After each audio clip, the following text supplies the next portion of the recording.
Jody, we're midway to the point and got wonderful topics. What can parents do if the kids just do not finish on time? Okay. So now we're getting to if all the above fails. Okay. For the remaining issues that we have, you've really got to figure out if it's unintentional or on purpose, because it's either that they don't know any better or they're being defiant. So in terms of not finishing all the tasks, some of the things we talked about earlier, getting up earlier, changing the order of the routine, the reminder charts, choices, all of those are really good for tasks that need to be done that day. In terms of revealing the consequences for not being ready on time, if you want to look at the PowerPoint or the handout, let's take a look at each of the various options if they don't get done, what parents can do. The first one is if they decided, and notice I still word it, if they decided not to get dressed, okay, then all the way, then here's a couple of consequences that there could be. They may have mismatched clothes. They might have inappropriate clothes and get in trouble for dress code violations. Right. Rather than getting into power struggles and arguing over that. They might not be dressed for the weather, and they might be too cold or too hot, or they might get wet if they don't take their umbrella or whatever. Number two, if they decide not to get ready in time to eat, then they're going to go to school hungry that day. And again, you're offering food. You're not depriving them of food. They're choosing not to be ready on time to eat that. If they decide not to brush their teeth, then they can just not have sweets that day or until they come home. And they might get comments from their peers about how bad their breath stinks.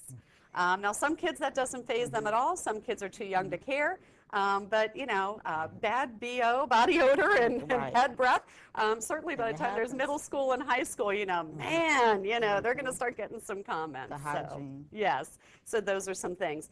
Now, if you're concerned, about comments like, allow them to dress inappropriate and they may get in trouble with the dress code. What I encourage parents to do is to talk to the teacher or talk to the school and say, this has been a problem. I really want to be able to follow through with this. Don't be surprised if they come, dressed inappropriately. This is my plan. Can I have your support on this that you understand? And if it gets to be an ongoing problem, I will talk to you more. But I'd like to try this approach because I think if they just experience the consequences, they're likely to change.